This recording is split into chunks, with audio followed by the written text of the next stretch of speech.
spherical curve. It's 7:45. We can read it a quarter to 8. Draw the minutes and hour hand in that show.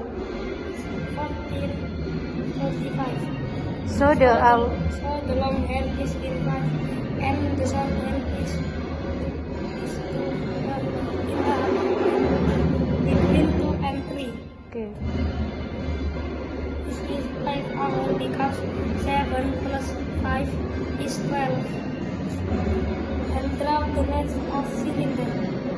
The length is a 2 circle and 1 rectangle between the 2 circles. Find the volume of the cube and the cuboid.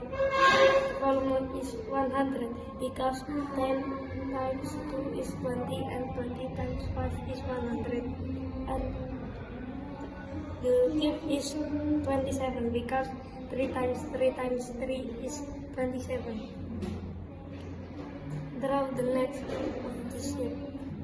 This edge is cuboid and this edge is prism.